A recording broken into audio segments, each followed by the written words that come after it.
Hello viewers, welcome to Super Prime. Exercise 4.2 பார்க்கிறதுக்கு முன்னாடி ஒரு ஸ்மால் இன்ட்ரோ பார்த்துடலாம். காஸ்ட் ப்ரைஸ்னா நம்ம வாங்குற அமௌண்ட் அதை வந்து ஷார்ட்டாக எப்படி சொல்லலாம்னா சிபி அப்படின்னு சொல்லலாம். நெக்ஸ்ட் பார்த்தீங்கன்னா செல்லிங் ப்ரைஸ்னால் நம்ம விற்கிற அமௌண்ட் அது பார்த்தீங்கன்னா எஸ்பி அப்படின்னு ஷார்ட்டாக நம்ம சொல்லிக்கலாம். Next profit R gain. இப்போ நமக்கு ப்ராஃபிட்டாக இருந்தாலும் சரி கெயினாக இருந்தாலும் சரி ரெண்டுமே ஒன்று தான். இப்போ அதை கண்டுபிடிக்கணும்னா என்ன பண்ணணும் தெரியுமா? நமக்கு ப்ராஃபிட் கிடச்சிருக்குன்னா எப்போவுமே நம்ம வித்த அமௌண்ட்டு தான் அதிகமாக இருக்கும். நம்ம வாங்குற அமௌண்ட்டை விட நம்ம வித்த அமௌண்ட் அதிகமாக இருந்தால் தான் நமக்கு ப்ராஃபிட் கிடைக்கும் இல்லையா? அப்போ எது அதிகமாக பெரிய நம்பர்லேருந்து தானே நம்ம எப்போவுமே சின்ன நம்பர் மைனஸ் பண்ணுவோம். அந்த மாதிரி தான் கெயின் அப்படின்னு சொன்னால் நமக்கு வந்து ப்ராஃபிட் இல்லையா? அப்போ என்ன பண்ணணும்? வித்த அமௌண்ட் தானே அதிகமாக இருக்கும். அப்போ செல்லிங் ப்ரைஸை ஃபஸ்ட்டு போட்டுட்டு அதுலேருந்து என்ன பண்ணுவோம்? காஸ்ட் ப்ரைஸை சப் பண்ணணும். அப்போ எஸ்பி மைனஸ் சிபி கெயின் கண்டுபிடிக்கணும்னா எஸ்பி மைனஸ் சிபி ஞாபகம் வச்சுக்கோங்க. நெக்ஸ்ட் லாஸ் கண்டுபிடிக்கணும்னா லாஸ் ஆகுது அப்படின்னு சொல்லி பார்த்தீங்கன்னா நமக்கு காஸ்ட் ப்ரைஸ் வந்து அதிகமாக இருக்கும். நமக்கு வாங்கின அமௌண்ட் அதிகமாக இருக்கும், வித்தது கம்மியாக இருக்கும். அப்போ தான் நமக்கு என்ன கிடைக்கும்? லாஸ் ஆகிடும் நமக்கு. அப்போ நம்ம எது பெருசாக இருக்கும்? நமக்கு அதில் சிபி தானே பெருசாக இருக்கும், வாங்கின அமௌண்ட் தானே பெருசாக இருக்கும் காஸ்ட் ப்ரைஸை. ஸோ அதை ஃபஸ்ட்டு போட்டுக்கோங்க. செல்லிங் ப்ரைஸை அதுலேருந்து மைனஸ் பண்ணுவோம். ஸோ லாஸ் கண்டுபிடிக்கிறதுக்கு இதுதான் ஃபார்முலா. ஓகே, நெக்ஸ்ட் பார்த்தீங்கன்னா பர்சன்டேஜ். அதாவது இவ்வளோ நேரம் நம்ம பார்த்தது வெறும் ப்ராஃபிட்டு வெறும் லாஸ் இது மட்டும்தான் நம்ம பார்த்தோம். இப்போ பார்க்க போகிறது percentage. Gain R profit percentage அப்படின்னா ப்ராஃபிட் அப்படின்னு சொல்லும் போது அந்த ப்ராஃபிட்டை மேலே போட்டுக்கோங்க. ஓகே, டிவைடட் பை காஸ்ட் ப்ரைஸை டிவைட் பண்ணணும் இன்ட்டு 100% போடணும். எப்போவுமே நம்ம எது கண்டுபிடிக்கிறோமோ பர்சன்டேஜ் எது கண்டுபிடிக்கிறோமோ அதை வந்து நியூமரேட்டரில் போட்டுக்கோங்க. டிவைடில் எது போடணும்? காஸ்ட் ப்ரைஸ் தான் போடணும். 2% அதாவது ப்ராஃபிட் பர்சன்டேஜ் கண்டுபிடிச்சாலும் சரி லாஸ் பர்சன்டேஜ் கண்டுபிடிச்சாலும் டிவைடட் பைல நமக்கு என்ன தான் வரணும்? சிபி தான் வரணும், காஸ்ட் ப்ரைஸ் தான் வரணும். இன்ட்டு 100 போட்டு பர்சன்டேஜ் போட்டுக்கோங்க. நெக்ஸ்ட் அதே மாதிரி லாஸ் பர்சன்டேஜ் கண்டுபிடிக்கும் போது என்ன கண்டுபிடிக்கிறோமோ அதை வந்து மேலே போட்டுக்கோங்க, லாஸ் மேலே போட்டுக்கோங்க. டிவைடட் பை நான் சொன்ன மாதிரி காஸ்ட் ப்ரைஸை டிவைடில் போட்டு இன்ட்டு 100 போட்டு பர்சன்டேஜ் போட்டுக்கலாம். ஓகே, இப்போ நமக்கு வந்து செல்லிங் ப்ரைஸ் கொடுத்துருக்காங்க. ஓகே, ப்ராஃபிட் பர்சன்டேஜ் கொடுத்துட்டாங்க, காஸ்ட் ப்ரைஸை கண்டுபிடிக்க சொல்கிறாங்க. அப்படின்னு பார்த்திங்கன்னா நம்ம காஸ்ட் ப்ரைஸ் கண்டுபிடிக்கும் போது நம்ம எப்போவுமே காஸ்ட் ப்ரைஸ் அப்படின்னு ஞாபகம் வச்சுக்கோங்க. காஸ்ட் ப்ரைஸ் சொன்னால் 100 மேலே போடணும், வெறும் 100. இங்கே வந்து 100 ப்ளஸ் சம்திங் அதாவது ப்ராஃபிட் பர்சன்டேஜ் வரும். ஸோ வெறும் 100 வந்து காஸ்ட் ப்ரைஸ் வாங்குறது 100 ரூபாய் கொடுத்து வாங்குறோம் அப்படின்றத மாதிரி ஞாபகம் வச்சுக்கோங்க. ஸோ காஸ்ட் ப்ரைஸ் அப்படின்னு சொன்னாவே 100 மட்டும் மேலே வரணும்.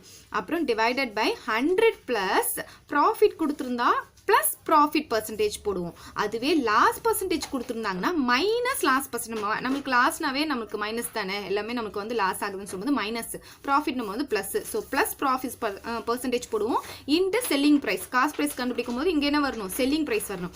அதே மாதிரி லாஸ் கொடுத்தாங்கன்னா அதே தான் ஃபார்முலா.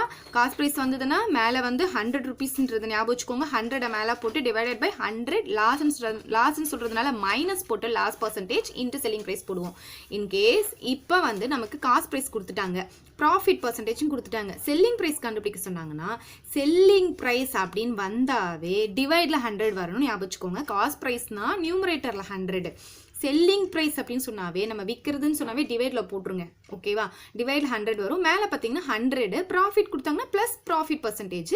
இங்கே எஸ்பி கண்டுபிடிக்கும் போது இங்கே சிபி போடணும், அவ்வளோதான். அதே மாதிரி தான் லாஸுக்கும். லாஸ் வரும்போது என்ன பண்ணுவோம்? மைனஸ் போட்டுப்போம். எஸ்பின்னு சொல்லும் போது டிவைடில் 100 போடணும் இன்ட்டு சிபி. இது மாதிரி ஈஸியாக நீங்கள் ஞாபகம் வச்சுக்கலாம். வாங்க இப்போ எக்ஸசைஸ்க்கு போகலாம்.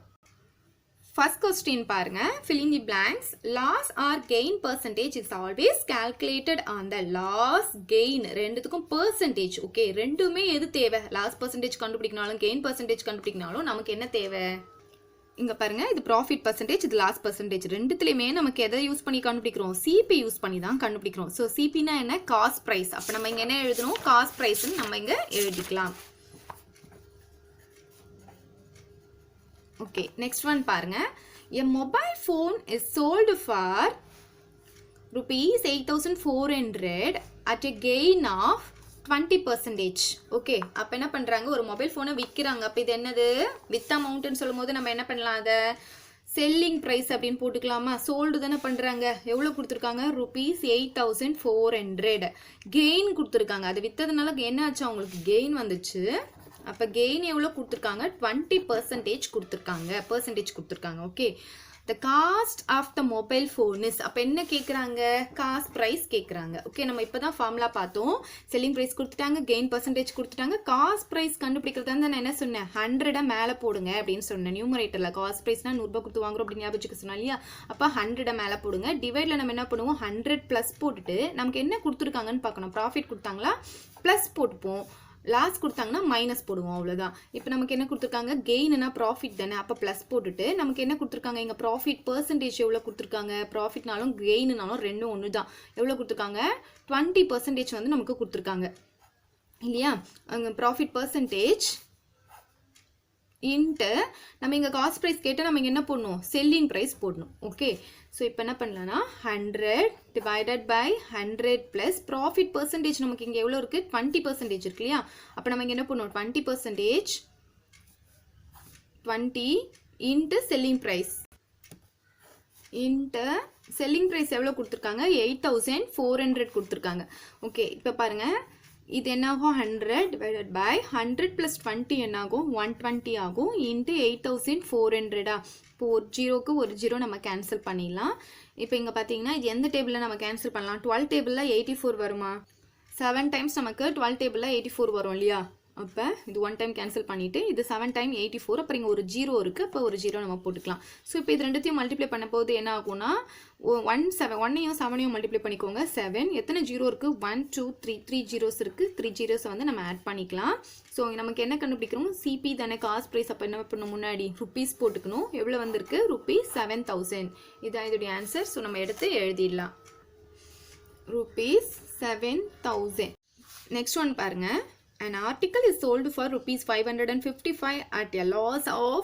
7.5%. The cost price of the article is அப்படின்னு கேட்டிருக்காங்க ஸோ இங்கே என்ன பண்ணியிருக்காங்க சோல்டுனா என்ன அர்த்தம் செல்லிங் ப்ரைஸ்ன்னு அர்த்தமா செல்லிங் ப்ரைஸ் எவ்வளோ கொடுத்துருக்காங்க பாருங்கள் ருப்பீஸ் 555 கொடுத்துருக்காங்க லாஸ் பர்சன்டேஜ் நமக்கு கொடுத்துருக்காங்க ஸோ என்ன எழுதலாம் லாஸ்ன்னு போட்டு எவ்வளோ கொடுத்துருக்காங்க 7.1/2% கொடுத்துருக்காங்க அதை எழுதிக்கோங்க அப்புறம் இந்த காஸ்ட் ப்ரைஸ் ஆஃப் ஆர்டிக்கல் அப்படின்னு கொடுத்துருக்காங்க அப்போ என்ன கண்டுபிடிக்கணும் சிபியை கண்டுபிடிக்க போகிறோம் இப்போ அதே தான் நம்ம முன்னாடி போட்டது தான் இங்கே வந்து லாஸ் கொடுத்துருக்காங்க அவ்வளோதான் காஸ்ட் ப்ரைஸ்ன்னு சொன்னாவே நியூமரேட்டரில் 100 வரணும்னு சொல்லியிருக்கேன் அப்போ டினாமினேட்டரில் என்ன ஆகும் 100 இங்கே ப்ளஸ்ஸா மைனஸா லாஸ் வந்து என்ன போட சொல்லியிருக்கேன் மைனஸ் வரணும் அப்போ என்ன ஆகும் லாஸ் பர்சன்டேஜ் இன்ட்டு இங்கே காஸ்ட் ப்ரைஸ் வந்தால் இங்கே செல்லிங் ப்ரைஸ் வந்தால் இங்கே காஸ்ட் ப்ரைஸ் வரும் தான் ஸோ இப்போ இங்கே என்ன பண்ணுவோம் இப்போ 100 அப்படியே போட்டுட்டு 100 மைனஸ் லாஸ்ட் பர்சன்டேஜ் எவ்வளோ 7.1/2 ஓகே இன்ட்டு செல்லிங் ப்ரைஸ் எவ்வளோ 555 ஓகே இப்போ பாருங்கள் 100 டிவைடட் பை 100 இது மிக்ஸ்டு ஃப்ராக்ஷனில் இருக்குது இது வந்து நம்ம வந்து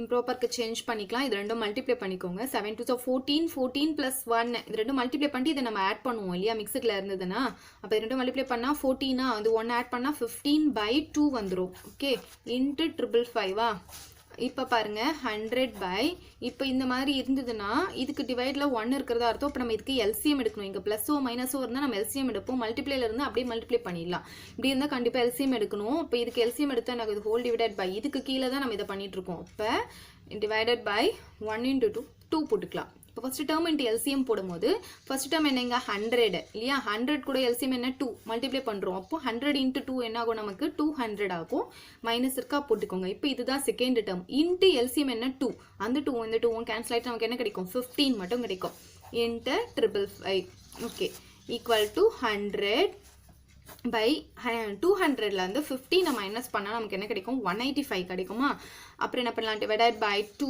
இன்ட்டு 555 போட்டுக்கோங்க ஈக்குவல் டு 100 இப்போ இங்கே பார்த்தீங்கன்னா இது ஃபுல்லாக 1 இது ஃபுல்லாக 1 100க்கு டிவைடில் நம்மளுக்கு என்ன இருக்கிறதா அர்த்தம்னா 1 இருக்கிறதா அர்த்தம் அப்போ இங்கே டிவைடில் இருக்கிறது நம்ம என்ன பண்ணுவோம்னா நியூமரேட்டருக்கு கொண்டு போகும்போது மல்டிப்ளை சிம்பிள் போட்டு ரெசிப்ரோக்கல் எழுதுவோம் இல்லையா அதுக்கு பதிலாக ஈஸியாக நம்ம என்ன பண்ணோம்னா இந்த 2வை அப்படியே நியூமரேட்டருக்கு கொண்டு போயிடுங்க அப்போ 100 கூட அந்த 2 மல்டிப்ளை ஆகும் டிவைடில் இங்கே என்ன இருக்குது 185 இருக்கும் அவ்வளோதான் நீங்கள் இப்படி போகிறதுக்கு பதிலாக எப்படி போடணும் இப்போ பாருங்கள் 100 பை 1 இங்கே டிவைட் இருந்ததுன்னா அதை வந்து நான் மல்டிப்ளைக்கு சேஞ்ச் பண்ணும்போது இது அப்படியே என்ன பண்ணுவேன் ரெசிப்ரோக்கல் எழுதுவேன் 2/185 எழுதுவோம் அப்போ இது ரெண்டும் மல்டிப்ளை பண்ண என்ன ஆகும் நமக்கு இதே தானே இப்போ இங்கே வந்திருக்கு பாருங்கள் 100 × 2/185 தான் வந்திருக்கு அதுக்கு பதிலாக தான் நம்ம இப்படி டேரெக்டாக இந்த 2வை மேலே எடுத்துகிட்டு போயிட்டோம் இப்படி ஈஸியாக போட்டுடலாம் இன்ட்டு 155 சாரி 555 இப்போ பாருங்க, இப்போ இதை நம்ம இப்போ வந்து கேன்சல் பண்ண போகிறோம். கேன்சல் பண்ணலாமா? இது வந்து 5 டேபிளில் நம்ம கேன்சல் பண்ணிக்கலாம். ஃபஸ்ட்டு 5 டேபிளில் 1 1 1 வருமா? இது 5 டேபிளில் 3 5 15 அப்புறம் பேலன்ஸ் என்ன இருக்கும்? 3 இருக்குமா? அப்போ 7 5 35 வந்துடும். ஓகே, இப்போ இதில் அகைன் நம்ம கேன்சல் பண்ண முடியுமா பாருங்கள். 37ல் 111 வந்து பார்த்தீங்கன்னா 3 டைம்ஸ் நமக்கு வரும். நீங்கள் ஈஸியாக கேன்சல் பண்ணுறது பார்த்தீங்கன்னா இங்கே 7 இருக்குது. லாஸ்ட்டாக 1 வரும்னா 7 எது கூட மல்டிப்ளை பண்ணணும்? 3 கூட மல்டிப்ளை பண்ணால் 1 வருமா? அப்போ நம்ம வந்து அப்படி தான் நம்ம கெஸ் பண்ணி அந்த நம்பரால் மல்டிப்ளை பண்ணி பார்க்கணும். ஸோ 37ஐ 3 கூட மல்டிப்ளை பண்ணி பாருங்கள், நமக்கு கரெக்டாக இது வந்துடும். இந்த லாஸ்ட் நம்பர் என்ன இருக்கோ அதை வச்சு இது கூட அந்த மல்டிப்ளை பண்ணால் இந்த நம்பர் வருதா அப்படின்னு நம்ம கெஸ் பண்ணணும். ஸோ இது வந்து 1 டைம் கேன்சல் பண்ணலாம், இது 3 டைம் கேன்சல் பண்ணலாம். இப்போ என்னென்ன இருக்குது பாருங்கள். 100 × 2 என்ன ஆச்சு? 200. 200 × 3 நமக்கு என்ன கிடைக்கும்னா 600 கிடைக்கும். ஈஸியாக பண்ணோன்னா 3யும் 2யும் மல்டிப்ளை பண்ணிக்கோங்க. 600 கூட மல்டிப்ளை பண்ணால் 600. அப்போ நமக்கு என்ன கிடச்சிருக்கு? சிபி ₹600 கிடச்சிருக்கு. ஸோ இதை எடுத்துகிட்டு வந்து இங்கே எழுதிருங்க, ₹600. ஓகே, நெக்ஸ்ட் கொஸ்டின் பாருங்கள். The market price of a mixer grinder is market price கொடுத்துருக்காங்க. அதாவது இப்போ வந்து நம்ம ஒரு கடையில் போய் ஒன்று வாங்குறோம், ஒரு ட்ரெஸ் வாங்குறோன்னு வச்சுக்கோங்களேன். அதில் வந்து ஒரு ப்ரைஸ் போட்டிருப்பாங்க. ஆனால் நம்ம போய் பில் பண்ணுற இடத்துல வந்து பார்த்திங்கன்னா இதை வந்து இவ்வளோ அமௌண்ட்டுக்கு வந்து நாங்கள் டிஸ்கவுண்ட் பண்ணியிருக்கோம் அப்படின்னு சொல்லிட்டு வேறு அமௌண்ட்டுக்கு, அதாவது அதை விட குறைச்சி நமக்கு 10% டிஸ்கவுண்ட் இருக்குது அப்படின்னு சொல்லி என்ன பண்ணுவாங்க, அந்த அமௌண்ட்டை குறைச்சி பில், அதாவது மார்க் பண்ணியிருக்க அமௌண்ட்டை விட நம்மளுக்கு டிஸ்கவுண்ட் பண்ணிவிட்டு நமக்கு கம்மியாக தருவாங்க இல்லையா? அந்த மாதிரி இது வந்து அதில் மார்க் பண்ண அமௌண்ட்டு டிஸ்கவுண்ட் போக அவங்க வந்து வித்த அமௌண்ட் பார்த்தீங்கன்னா இது. ஓகேவா? ஆஃப்டர் டிஸ்கவுண்ட்டுக்கு அப்புறமா இது வித்த amount. The rate of discount is அப்போ டிஸ்கவுண்ட் பர்சன்டேஜ் எவ்வளோ அப்படின்னு சொல்லி நமக்கு கேட்டிருக்காங்க. ஓகே, இப்போ நமக்கு என்ன கொடுத்துருக்காங்க? மார்க்கெட் ப்ரைஸ் கொடுத்துருக்காங்க பாருங்கள். மார்க்கெட் ப்ரைஸ் அப்படின்றது வந்து நம்ம எப்படி எழுதலாம்னா எம்பி அப்படின்னு ஷார்ட்டாக எழுதிடலாம். எவ்வளோ கொடுத்துருக்காங்க? மார்க்கெட் ப்ரைஸ் ₹4500 கொடுத்துருக்காங்க. நெக்ஸ்ட்டு பார்த்தீங்கன்னா சோல்டு அப்படின்னு கொடுத்துருக்காங்க. அப்போ என்ன அர்த்தம்? செல்லிங் ப்ரைஸ்ன்னு அர்த்தம். அது ₹4140 கொடுத்துருக்காங்க. இப்போ நம்ம என்ன கண்டுபிடிக்கணும்? டிஸ்கவுண்ட்டு நம்ம கண்டுபிடிக்க போகிறோம். ஓகே, என்ன கேட்டிருக்காங்க பாருங்க, ரேட் ஆஃப் டிஸ்கவுண்ட் அப்படின்னு சொல்லியிருக்காங்க. அப்போ என்ன அர்த்தம்னா டிஸ்கவுண்ட் பர்சன்டேஜ் அப்படின்னு அர்த்தம். ஸோ ஃபர்ஸ்ட் டிஸ்கவுண்ட் அமௌண்ட் எவ்வளோ அப்படின்றத நம்ம கண்டுபிடிச்சிட்டு அந்த அமௌண்ட்டுக்கு பர்சன்டேஜ் நம்ம அப்புறம் கண்டுபிடிச்சிக்கலாம். ஸோ ஃபர்ஸ்ட் வந்து நம்ம என்ன பண்ண போகிறோம்னா டிஸ்கவுண்ட் எவ்வளோ அப்படின்றத கண்டுபிடிச்சிக்கலாம். டிஸ்கவுண்ட் கண்டுபிடிக்கணும்னா நம்ம என்ன பண்ணுவோம்னா முதல்ல வந்து மார்க் பண்ணியிருக்க அமௌண்ட்லேருந்து அந்த வித்த அமௌண்ட்டை மைனஸ் பண்ணிட்டோம்னா எவ்வளோ அமௌண்ட் டிஸ்கவுண்ட் பண்ணியிருக்காங்கன்றது நமக்கு தெரிஞ்சிடும் இல்லையா? அது மார்க் பண்ணியிருக்கான், அப்புறம் அதை விற்றுருக்கான். ஸோ இதுலேருந்து இதை நம்ம சப் பண்ணோம்னா டிஸ்கவுண்ட் எவ்வளோ அமௌண்ட் அப்படின்றது நமக்கு தெரிஞ்சிடும். அப்போ 4500லேருந்து 4140 நம்ம சப் பண்ணிக்கணும். ஓகேவா? இதுலேருந்து நீங்கள் இதை சப் பண்ணிங்கன்னா எவ்வளோ வரும்? 4500 4140 சப் பண்ணால் 0, இங்கே வந்து 10 ஆகுமா? அப்புறம் 6, இங்கே 4 ஆகும். 360 நமக்கு வருது. எவ்வளோ அமௌண்ட் வருது? 360 வருது. இப்போ நம்ம என்ன கண்டுபிடிக்கணும்? டிஸ்கவுண்ட் பர்சன்டேஜ் கண்டுபிடிக்க போகிறோம். ஏற்கனவே நம்ம வந்து இங்கே பார்த்தீங்கன்னா ப்ராஃபிட் பர்சன்டேஜ் கண்டுபிடிக்கணும்னா ப்ராஃபிட்டை மேலே போட்டு டிவைட் பை செல்லிங், அதாவது காஸ்ட் ப்ரைஸ் போட்டு இன்ட்டு 100 போட்டு பர்சன்டேஜ் போட்டோம். அதே மாதிரி லாஸ்ட் பர்சன்டேஜ் கண்டுபிடிக்கனாலும் என்ன கண்டுபிடிக்கிறோமோ அது மேலே போட்டுப்போம், divide by cost price into 100% போடும். அதே மாதிரி தான் டிஸ்கவுண்ட் பர்சன்டேஜ் கண்டுபிடிக்கிறதா இருந்தாலும் டிஸ்கவுண்ட் அமௌண்ட்டை மேலே போட்டுட்டு, ஓகேவா, கீழே வந்து என்ன பண்ணணும்னா மார்க்கெட் ப்ரைஸ் போடணும். மார்க்கெட் ப்ரைஸ்னாலும் காஸ்ட் ப்ரைஸ்னாலும் ஒன்று தான். ஓகேவா?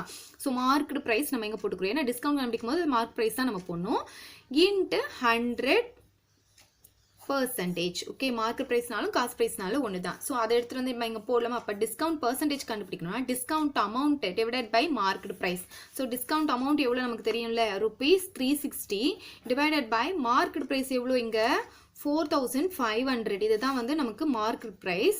இன்ட்டு என்ன போடணும்? ₹100. 100 இன்ட்டு 100 அப்புறம் பர்சன்டேஜ் அப்புறம் ஈக்குவல் டு இந்த 2 ஜீரோக்கு இந்த 2 ஜீரோ கேன்சல் பண்ணிடுங்க. ஓகேவா? ஸோ இப்போ இங்கே பார்த்தீங்கன்னா இதை வந்து நம்ம 3 டேபிளில் கேன்சல் பண்ணலாம். 3 டேபிளில் கேன்சல் பண்ணால் 1 3s are 3 பேலன்ஸ் 1 வருமா? 5 இருக்கும். 5 டைம்ஸ் இதை கேன்சல் பண்ணிக்கலாம். அதே மாதிரி இதையும் 3 டேபிளில் கேன்சல் பண்ணால் 1 3s are 3, 2 3s are 6, அப்புறம் ஒரு 0. இப்போ வந்து இது பார்த்தீங்கன்னா 120 வந்து 15 டேபிளில் 8 டைம்ஸ் நமக்கு வரும். இல்லைனாலும் நீங்கள் திருப்பியும் வந்து என்ன பண்ணலாம், 3 டேபிளையும் நீங்கள் வந்து கேன்சல் பண்ணிக்கலாம். இல்லை 5 டேபிளில் கேன்சல் பண்ணுங்கள். இது எத்தனை டைம் கேன்சல் பண்ணலாம்? 5 டேபிளில் 3 டைம் கேன்சல் பண்ணலாம்.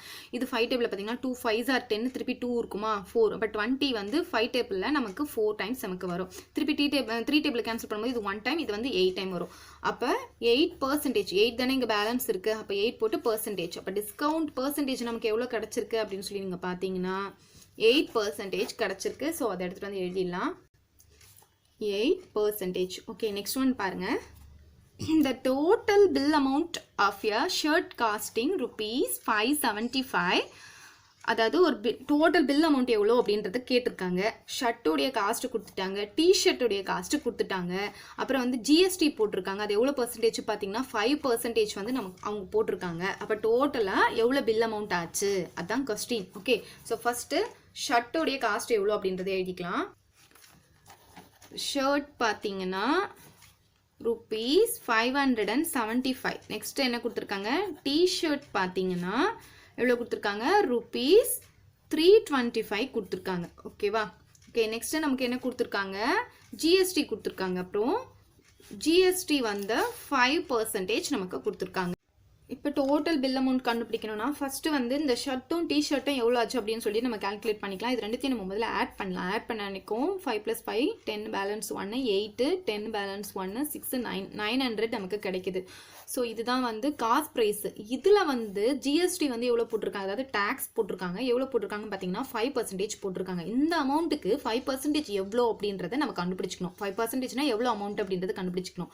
அப்போ காஸ்ட் ப்ரைஸில் 5% எவ்வளோ அப்படின்னு கண்டுபிடிக்கணும்னா நம்ம என்ன பண்ணணும், இந்த 900 இருக்கு இல்லையா, இன்ட்டு 900 இன்ட்டு 5%னா என்ன அர்த்தம், 5/100%. அப்படின்னா டிவைடட் பை 100 அப்படின்னு அர்த்தம். இப்போ நம்ம இப்போ என்ன கண்டுபிடிக்கிறோம், ஜிஎஸ்டி அமௌண்ட்டுக்கு எவ்வளோ அப்படின்றத நம்ம கண்டுபிடிக்கிறோம். ஓகே, இப்போ இந்த 2 ஜீரோக்கு இந்த 2 ஜீரோ கேன்சல் பண்ணிடுங்க. அப்போ இது ரெண்டும் மல்டிப்ளை பண்ணால் நமக்கு என்ன கிடைக்கும், 45 rupees நமக்கு கிடைக்குது. அப்போ ஜிஎஸ்டி அமௌண்ட் எவ்வளோ, 45 rupees. அப்போ இது வாங்கின அமௌண்ட்டு கூட இந்த ஜிஎஸ்டியும் நம்ம ஆட் பண்ணிடுறாங்க. ஓகே, ஒரு டேக்ஸும் நமக்கு போடுறாங்க. அப்போ என்ன பண்ணணும், இந்த 900 கூட இந்த 45 ஆட் பண்ணணும், இந்த டேக்ஸ் அமௌண்ட்டையும் எழுதலாம். Total bill amount equal to என்ன பண்ணலாம், இந்த ₹900யும் ₹45யும் ஆட் பண்ணிக்கலாம். ஆட் பண்ணால் ₹945 கிடைக்கும். ஸோ அதை எடுத்துகிட்டு வந்து நம்ம எழுதிக்கலாம். 45 ஆகும். அதுதான் இதோடைய ஆன்சர், ₹945. அவ்வளோதான் இந்த சம். தேங்க்யூ. இந்த வீடியோ உங்களுக்கு பிடிச்சா லைக் பண்ணுங்க, ஷேர் பண்ணுங்க. இது வரைக்கும் நம்ம சேனலை சப்ஸ்கிரைப் பண்ணாதவங்க சப்ஸ்கிரைப் பண்ணிடுங்க. மறக்காம பக்கத்தில் இருக்க பெல் பட்டனையும் பிரஸ் பண்ணிடுங்க.